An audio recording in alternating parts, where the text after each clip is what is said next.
Bonjour à tous, c'est Cœur de Cèdre et aujourd'hui on va s'attaquer à l'équipe Lyon. Juste avant de commencer, je tiens juste à vous dire que comme l'histoire que je vais vous raconter est tirée d'un roman, il n'y a pas d'images. Donc les images que je vais vous présenter, c'est juste histoire d'illustrer la vidéo et de vous donner une idée de ce qui s'est vraiment passé. Donc voilà. Lorsque la grande armée clone fut créée pour la République par les Caméléons, certains clones furent conçus différemment des autres et reçurent un entraînement spécial visant à faire d'eux des soldats supérieurs à l'infanterie classique. Il s'agissait en fait de commandos clones, et ils possédaient bien plus d'indépendance et de personnalité plutôt que les autres soldats. Ils faisaient partie des forces spéciales et opéraient en escouade de 4. Ils étaient chargés principalement des missions de reconnaissance, de sabotage et d'élimination ou encore d'infiltration. Par leur nature d'entraînement et leur indépendance, l'équipe Lyon va se démarquer des autres clones assez exceptionnellement à la fin de la guerre. Mais ceci dit, on ne sait pas pourquoi elle s'appelle l'équipe Lyon et pas l'escouade Lyon comme tous les autres escouades de commando de l'armée de clones. L'équipe Lyon était dirigée par Klimber et avait comme autres membres Trace, Race et un quatrième clone mais qui n'a pas été retenu. J'espère que je prononce bien, je sais pas du tout si je prononce bien les prénoms, mais voilà. Donc ils ont combattu aux côtés du Jedi Juan Shrin lors de la bataille de Dekoneme et Uda, et ils ont compris vite que les Jedi étaient les meilleurs alliés qu'ils pouvaient avoir, et qui méritait bien plus de loyauté que la République. Idée qui va se confirmer d'ailleurs en -19 lors de la bataille de Murkana. Donc l'équipe Lyon était avec la 22e Légion et encore faisait équipe avec le Jedi Juan Shrin. Alors il devait prendre d'assaut la tour argentée, mais le bastion de Passel argenté est équipé de puissants boucliers qui empêchaient l'armée de clones d'y pénétrer. Le commandant Salvo, qui était à la tête de la 32e Légion, voulait bombarder la ville depuis l'orbite, quitte à tuer toutes les personnes innocentes autour de la tour, ou qui se trouvaient dans le bâtiment médical. Évidemment, le Jedi ne va pas être d'accord et va préférer partir avec l'équipe Lyon ainsi que le Jedi Bol Shatak et sa padawan Holly Starstone, afin de faire sauter les générateurs de l'intérieur en faisant le moins de victimes possible. Quand ils arrivèrent sur place, ils se rendirent compte que le bâtiment médical était vide, mais que les générateurs, par contre, étaient bien gardés. Donc, s'ensuivit une furieuse escarmouche entre les séparatistes et la République, dans laquelle le Jedi Juan sauva la vie de Klimber, le chef de l'équipe Lyon, et après quoi les Jedi continuèrent d'explorer la ville, tandis que l'équipe Lyon était chargée de passer des détonateurs sur les générateurs. Alors que l'équipe Lyon était en plein travail, Klimber reçut une communication urgente et cryptée du commandant Salvo, qui leur donnait de tendre une embuscade aux Jedi afin de les éliminer, car ceux-ci seraient devenus des ennemis de la République. Klimber ne comprenait pas ce règlement de situation, d'autant plus que Salvo voulait pas lui en dire plus sur l'ordre 66. Alors estimant que cet ordre était irréfléchi, il décida d'accepter la mission pour tendre une embuscade au point de rendez-vous avec les Jedi. Sauf que l'embuscade n'avait pas pour cible les Jedi, mais les soldats de Salvo.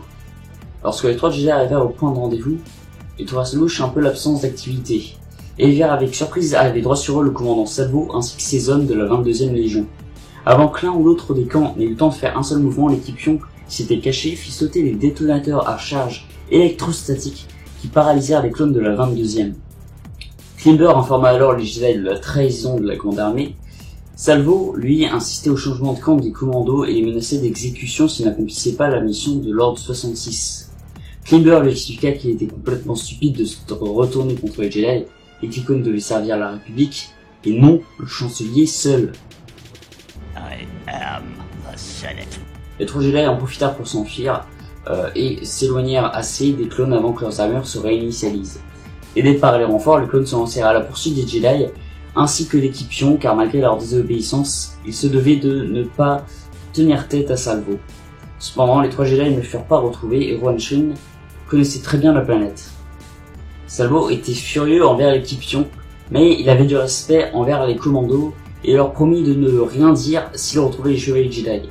Klimber déclara que lui et ses frères se moquaient d'être punis car ils avaient agi selon ce qui leur semblait juste. Salvo lui ne comprenait pas parce que, depuis toujours, il accomplissait les missions qu'on lui assignait quelles qu'elles fussent.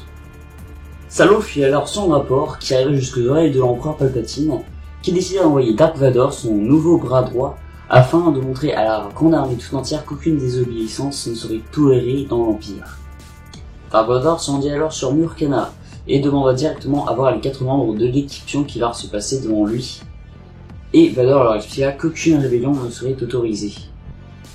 Ce à quoi Klimber répondit qu'il se moquait d'être exécuté et que ce ne sera pas par lui.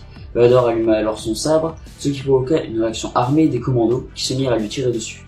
Malheureusement, même diminué, Vador était un redoutable adversaire qui paraît sans difficulté les tirs des clones. Et il commença à charger et tua 2 des 4 commandos de l'équipe Pion. Klimber et le dernier clone en vie de l'équipe Pion prirent la fuite dans la jungle tout en continuant de tirer sur Dark Vador.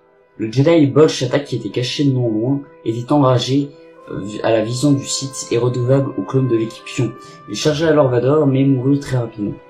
Klimber et le dernier clone restant réussirent à s'enfuir, mais Vador chargea la 501e Légion de les traquer et de les ramener vivants.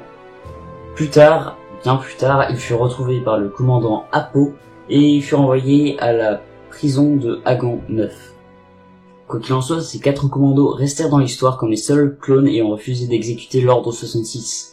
Bien que ce soit faux, car je peux citer Rex, Gregor ou Wolf qui ont également refusé d'exécuter l'ordre 66. Cette vidéo est finie, j'espère que vous avez aimé. Si c'est le cas, n'hésitez pas à mettre un pouce bleu et un commentaire, ça fait toujours plaisir. Pour ceux qui veulent en savoir plus, cette histoire est tirée du roman Dark Lord, The Rise of Darth Vader. Donc voilà, je pense que je ferai plus ce genre de vidéo plus tard parce que du coup j'étais obligé de choisir des images c'est pas les vraies images, du coup ça m'a un peu embêté et c'est pour ça que ça a mis un petit peu de temps à sortir pour la vidéo. Mais j'espère que vous avez malgré tout aimé. Tu peux rejoindre la rébellion en t'abonnant et moi je vous dis à plus pour la prochaine vidéo et que la force soit avec vous. Bye tout le monde.